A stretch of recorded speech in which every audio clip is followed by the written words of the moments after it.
ઢેંટેન. જો જો શું બનાવ્યું હે? Mini cake. મિની કેક હા, કરો ટેસ્ટ કરો. અરે વાહ મમ્મી આ તો બહુ સરસ છે હે ને? ચલો આપણે બધા શીખીએ શીખીએ, બનાવતા શીખીશું. હા ચલો બનાવીએ. ચલો મિત્રો, તો આપણે બનાવીએ મિની કેક બનાવીએ, એ પણ ઓવન વગર, કુકર વગર, અને એકદમ સિમ્પલ રીતે, અને 10 થી 15 મિનિટમાં તૈયાર થઈ જશે એવી આપણે મિની કેક બનાવીએ. તો ચલો મિત્રો, આપણે હવે મિની કેક બનાવવાનું સ્ટાર્ટ કરીએ. તો મેં અહીંયા લઈ લીધા છે ઓરિયો બિસ્કિટ લીધા છે,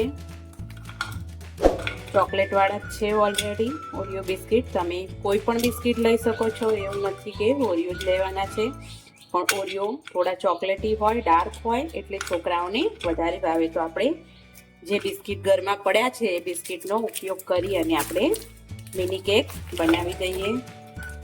અને એક પણ ઘરે બનાવીશું, નહીં ઓવન કે કશામાં નહીં બનાવીએ આપણે. તમે આખો વિડીયો જોવો, મસ્ત એવા આપણે મિની કેક બનાવીશું.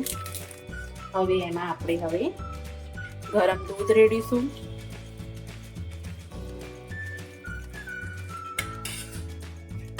એક કપ જેટલું દૂધ નાખ્યું છે મેં.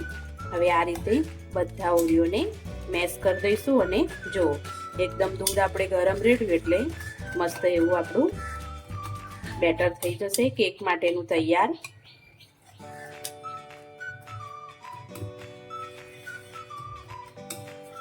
થોડુંક મેં નાખ્યું છે દૂધ, 1 કપથી પણ ઓછું લઈ લીધું છે. આ રીતે બધાને મિક્સ કરી લેશું.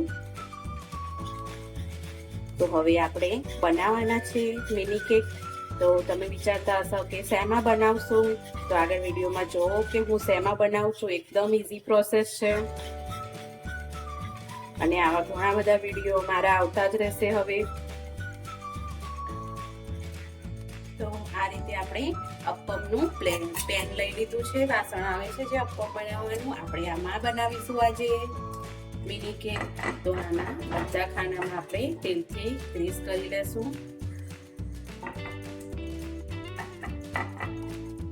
બસ આ જ રીતે તેલ લગાવી દેશું બધા ખાનામાં.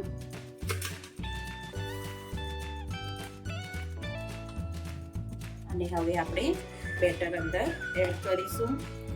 આખું નથી ભરી દેવાનું આપણે.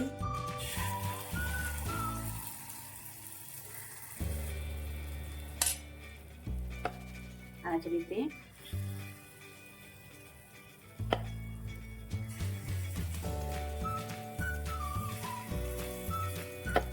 ધીમો ગેસ રાખીશું, ફાસ રાખી ગરમ કરી વાસણને, અને પછી આપણે ધીમો કરી દઈશું ગેસ એકદમ.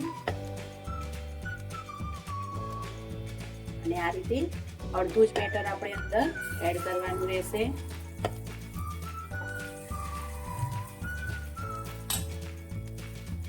હવે આનું આપણે ઢાંકણ ઢાંકીને થોડી વાર થવા દઈશું. એક મિનિટ જેટલું થવા દઈશું ઢાંકણ ઢાંકીને. તો મેં અહીંયા આ રીતની ચોકલેટ લઈ લીધી છે. આપણે કેક બનાવીશું, પણ આપણે લાવા કેક બને છે ને એ રીતે આપણે બનાવીશું. એટલે આ રીતે ચોકલેટ મેં લઈ લીધી છે. ડેરી મિલ્ક છે આ, તમે સ્કીપ પણ કરી શકો છો. તો આ રીતે એના ટુકડા કરી લેવાના છે. તો આપણા એક સ્ટેપમાં ચડી ગયા છે. તો આપણે અહીંયા ચોકલેટ મૂકીશું ઉપર બધામાં. આ રીતે મસ્ત એવા આપણા મિની કેક તૈયાર થઈ ગયા છે. આ રીતે ચોકલેટને મૂકી દઈશું, અને ઉપર થોડું પાછું આપણે બેટરને એડ કરીશું.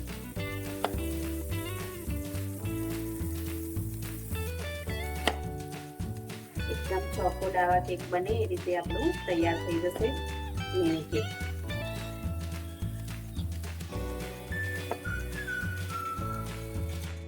આ રીતે આપણે ધીમે રહીને પલટાવતા જઈશું. જો મિત્રો છે ને મસ્ત એવું બન્યું છે ને. તો આપણું ચોકલેટ લાવા કેક તૈયાર છે અને મિની કેક તમે જે પણ કંઈ કહો અને ઘરે આસાનીથી બની જાય છે. આ રીતે આપણે બધાને પલટાવી લઈશું. એકદમ સોફ્ટ પણ થઈ છે. છોકરાઓને તે બહુ જ મજા આવે છે. આપણા મિની કેક બધા બનાવી લેશું. જો આપણો બીજો રાઉન્ડ પણ મસ્ત તૈયાર થઈ ગયો છે. જુઓ મિત્રો, તો એટલા જ 3 પેકેટ બિસ્કિટમાંથી તો કેટલા બધા આપણા ઘરે જ મિની કેક બની ગયા.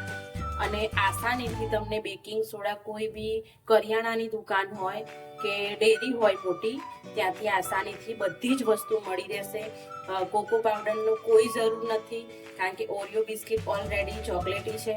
તમે બીજા કોઈ પણ બિસ્કિટનો યુઝ કરી શકો છો આ જગ્યાએ, તો એ રીતે તમે બનાવી શકો છો. હવે આપણે આને ઉતારી લેશું અને આપણે થોડું ગાર્નિશ કરી લેશું અને જોઈએ. એકદમ સ્પોન્જી તો બન્યા જ છે, તમને દેખાય જ છે, એકદમ સોફ્ટ બન્યા છે અને ઘરે જે પણ, અને કોઈ એગ નહીં કે કશું જ વગર આપણા મિની કેક ઘરે બનીને તૈયાર થાય છે. તો જો મિત્રો, આપણા આટલા બધા મિની કેક બનીને તૈયાર છે. એકદમ સ્પોન્જી બન્યા છે. તમે જોઈ શકો છો, હાથમાં લઈએ તો આપણને ખબર પણ પડી જાય છે કે કેવા સ્પોન્જી થયા છે. આ રીતે એક પીસ આપણે તોડીને પણ જોઈએ. જો આપણે જે ચોકલેટ વાળો પીસ હતો એ છે. એકદમ મસ્ત એવા બન્યા છે અને ચડી પણ મસ્ત જ્યાં છે અને ઇઝીલી આપણા ઘરે જ બની જાય છે. તો આ રીતે આપણે જે ગમે તે ચોકલેટ સિરપ હોય એની રીતે આ રીતે ગાર્નિશ કરી દઈશું થોડું.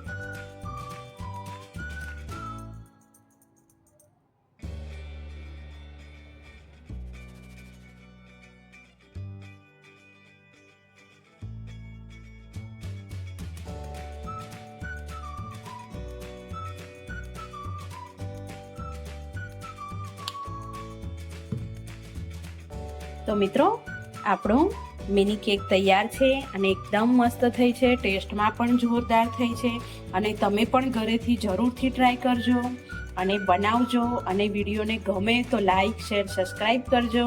And thank you.